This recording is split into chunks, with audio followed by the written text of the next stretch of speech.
Greetings, everyone, and welcome to ACEDS Data Unmasked, streaming live on LinkedIn, Twitter, Facebook, and YouTube. My name is Mike Quartararo. I am the president of ACEDS. Today, we will be joined momentarily by Kristin Lindsey, Vice President of Client Services at HaystackID. Kristin's been working in the e-discovery industry for 20 plus years. We're going to get her background in a little bit, but first I should note Haystack is a professional services organization that provides e-discovery, information governance, and cybersecurity services across the legal industry. You can visit HaystackID.com to learn more about their offerings. Haystack is also a valued partner of ACEDS, and we like to showcase what's going on with our partners for the benefit of our members and the e-discovery community. So every month we talk with industry experts like Kristin to discuss the latest trends and happenings in the industry. Let's get into it. Kristin, thanks so much for making time to join us today. Of course. Thank you for having me. What a joy. Okay. I always like to start with something about and folks, I have a little bit of a cold, I think, so I'm a little, but we'll get through it. I always like to start with a little something about you. Tell us about yourself, about your career journey, how you found yourself to work in this thing we call e-discovery. I think I might have a similar story to a lot of those out there. A lot of us, I think, stumbled upon e-discovery in unique ways. I happened to be one of those that was exploring going to law school. So I was looking for employment after my undergrad and found my way at a service provider. That was my first introduction to the e-discovery world. So very, very typical journey to those. Wore a lot of hats over the years and had a lot of opportunities just from that happenstance. It's interesting because I talk to law students and people who are considering law school all the time, and one of the things I tell them that there are real viable alternatives. If you're not interested in practicing law, there's opportunities to do other things in the legal space that let you use your law degree to a certain extent, but also interesting work. Managing information, data, and helping clients solve business problems is whether you're a lawyer or not, interesting work to me anyway. And Absolutely. I've been doing this for a long time. So you're a client services leader at Haystack. What is a typical day in the life of a client services professional? More so at Haystack, but in e-discovery in general. Sure.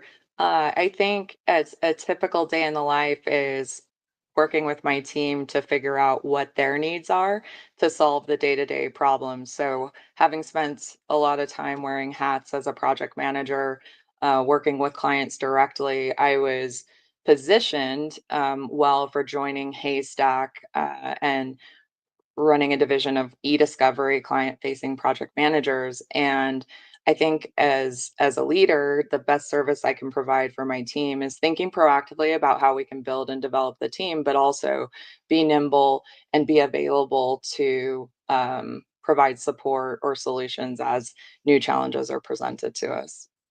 I always say we're just problem solvers is what we are. Exactly. It's having that foundation to position you for anything that can come at you and be willing to stay nimble, and ultimately prepared to address the ever-changing landscape. Yeah. No, I mean, look, I've always said there's nothing boring about e-discovery. It's different Nope. every day. And I think I that's think true that's generally of the legal process, the legal system, wherever you work in the legal system, you're never going to be bored. It might be overwhelming, good days, bad days, but you're never going to be bored, I think. absolutely. So what do you find that's exciting? I mean, I think we're speaking on some level today to people looking at careers in our industry. What do you find exciting or challenging today that keeps you working in this industry? Yeah, I think kind of how I stumbled upon e-discovery helps explain that as well.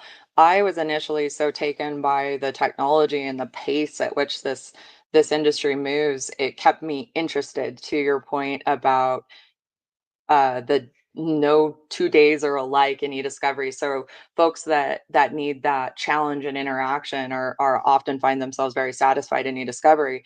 But I think what really excites me about staying in the industry today is the people. I've seen individuals be clients that move to peers or coworkers over the year back to clients, and every opportunity that we have as individuals to enhance the day-to-day experience of an e-discovery professional, I think positions the industry to grow and benefit along the way. And I truly do see um, connectivity between effective leadership, effective people management with client service as well. And that's what really I think excites me about my current opportunity and facing the day-to-day challenges that continue to come.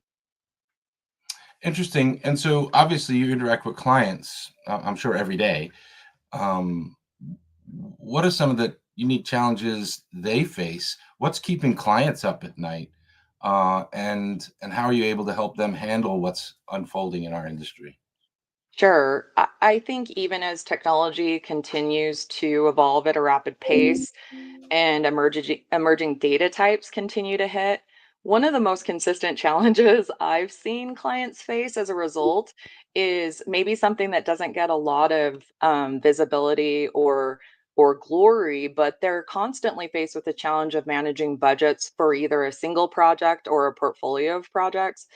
And to help our clients navigate these challenges, I was able to join a special initiative at Haystack where we focused on truly enhancing that aspect of the client experience, where we looked at innovating our workflows, our technology used in our invoicing process to position Haystack to better serve our clients and take that burden off their need by quickly delivering accurate invoices, but also positioning data in a way that we can quickly and cleanly provide those financial metrics that tie along the way. So, not the typical kind of answer there, but I really did latch onto that because of the impact that experience can have on the overall client satisfaction. Yeah, and I read this article about your expertise on your website, in which you mentioned your approach to proactively identifying client needs um, before the client brings them up. Um, is there a particular client challenge that you can share with us that required you to sort of anticipate in some sort of unconventional way, and how did the solution impact um, the success for the client or the case outcome? Sure. I think probably the best way to answer how I started shaping my approach, and bear with me, is I come from a basketball family. And over the years, I heard a very central theme in my grandpa's opinion on how people became good basketball players and ultimately formed together to make a good basketball team. And that was all about mastering the fundamentals.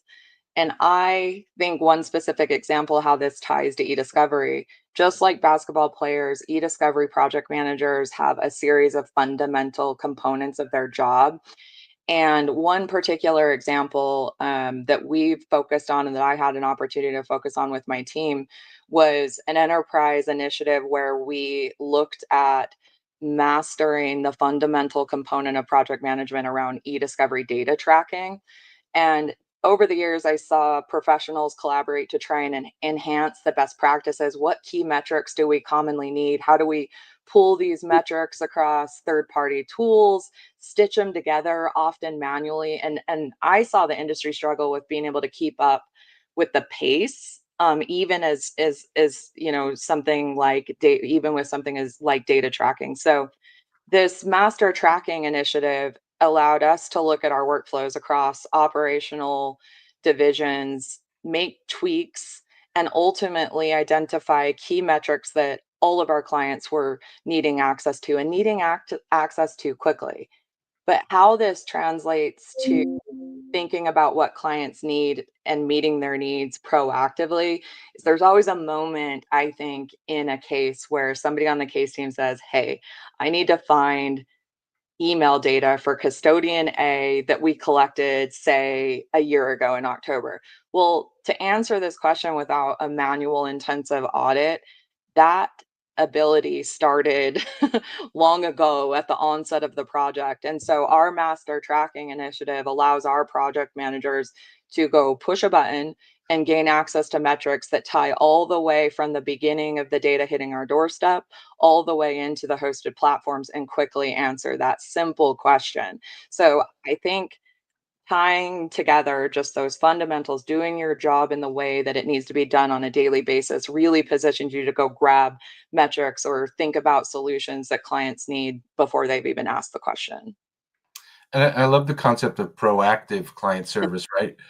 It's something that anybody working on any project anywhere should always be thinking about. Just Agreed. when a project starts, what can go sideways here, and how do we anticipate solutions if something goes wrong? It's just I think so. being to part of certainly good client service, but risk management, right? Right. It it exactly. All of our decisions are around, is this something we can do efficiently that ultimately mitigates risk that, for clean deliverables going out the door or defensibility around technique and workflows and technology so that our clients are also mitigating risk for the regulatory obligations that they're faced with. Mm. So when we think about a win for a client beyond the typical metrics, is there a recent project or client outcome that stands out to you as a really a true success story? Sure. I think beyond just, your traditional metrics where you're looking at response time, satisfaction scores, or kind of number of incidents closed and how quickly those are always fundamental aspects of wins with clients. But I look at a true client win when you can meet day-to-day needs, but also consistently deliver in a way that builds that longer term lasting relationship. Mm, So one example of a that stands out to me is kind of true success is working with clients. A particular client who was struggling with a short-term need. They were met with unforeseen kind of internal staffing challenges to deliver support for their case teams, ultimately still while juggling kind of the cost component of internal software solutions. So while we partnered with them to meet their immediate needs, kind of joining their team as an extension of their team and delivering that service, my team needed to meet, really quickly assemble to learn client best practices about their playbook to position them to become that extension of the client's team. But we also took a step back and looked at their end-to-end process and their future, still that struggle in-house software. How do we accomplish our needs and still keep within budget again?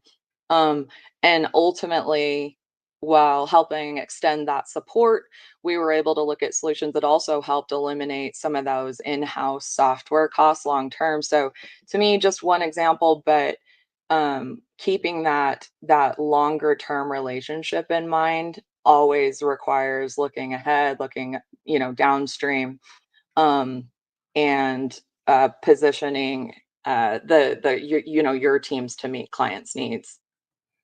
So something else stood out in the article that I read. You mentioned that Haystack doesn't innovate just for the sake of innovation. What's unique about your approach to innovation, and how does that help better serve clients? I think our approach to innovation is, and what's unique about it is really centered on thinking about an end to end solution. Again, just like I noted before, there are always immediate needs, but if we are not thinking about, okay, we're going to develop a flashy feature that could make headlines, we're thinking about, okay, that will also solve our clients' needs, but what are the overall end to end considerations around that net new feature, say in our automation or our workflows around that? So if we introduce a new feature, we are always looking at the impact upstream and the impact downstream, and we're factoring in that to our overall delivery so that we don't just make short-term changes that don't have a clear, clean purpose for how things move going forward. So it's just always taking that extra step. versus just that short-term gain. Cool. I listen. I appreciate you sharing those insights. For anyone who's in the client services space, it's it's a unique area. It's um, again solving problems. I want to shift gears a little bit because Sure. Haystack has what I consider to be a fairly unique program, the Armed Forces Empowerment Program. What motivated you to get involved in this program? What skills do you think this group brings, and how does that elevate not just our industry, but the how you deliver work to your clients? Um, I'm happy we had a chance to talk about this because I think these types of programs and dedication to time are really valuable. In particular, I think our Armed Forces Empowerment Program is truly important. Because I deeply believe in the value of supporting those who have served our country and continue to serve our country. And aside from that, just having the opportunity to see the wealth of information that these individuals can provide to enhance our industry as it sits today. There's a particular level of discipline and resilience that I see as a central theme having worked with these individuals, and that is very much paralleled with the skills and the traits that e-discovery professionals need to possess.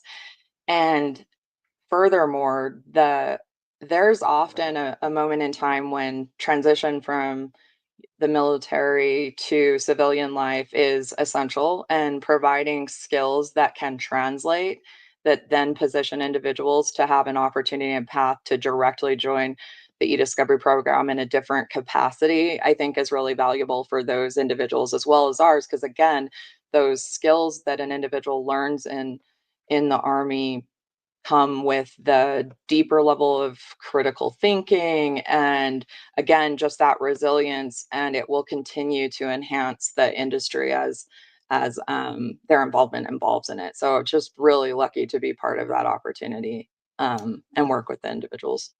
Yeah, as you should be, and I think a lot of people don't really think about it in this way, but I mean, soldiers, o- the things that they do, in data, in strategy, in planning. Uh, you wouldn't think of it, but strategy on a battlefield, for instance, is a form of managing a project, right? And Absolutely. they use these project management principles throughout the military, throughout the national security infrastructure, and those people come out of the service with incredible transferable skills, and so encourage everybody to look at that. So obviously, there's a lot going on in the legal technology space, and as it evolves, people have to adapt. And how are you preparing your team for the kind of pivots, and what skills do you prioritize when you're mentoring or advising subordinates to enable this adaptability?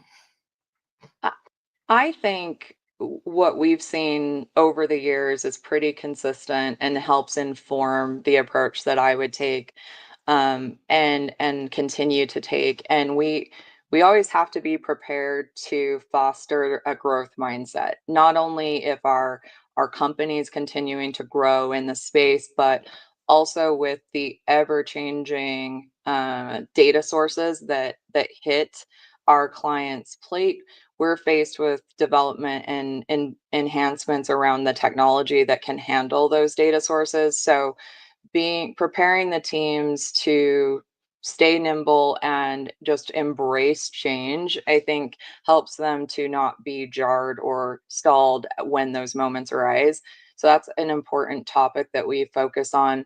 We also are constantly looking at ways to cross train and keep individuals versatile. So from a service provider lens, our I'm always looking at how can we ensure that service interruptions don't happen for our clients. So if our teams are cross-trained, have a wide span of fundamental skill sets with the technologies that are used and the workflows, and coupled with team structure that can support the industry demands across the time zones, I think we're well positioned to help stay nimble when our clients need us to quickly pivot. And that translates to our approach with the way that we look at building automation into our service offerings. We really do embrace agile methodologies so that we can quickly assemble development teams around new features that are needed, but again, always keep in mind that end-to-end process to ensure that we're not creating new challenges downstream. So it really is all of this coupled with,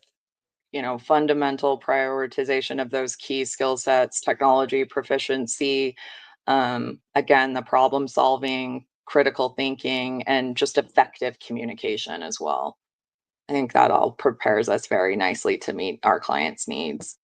Yeah, for sure. All right, we're almost out of time, but I wanted to just touch on what's next for your team. Anything exciting? Any new initiatives coming down the pipeline that you could talk about?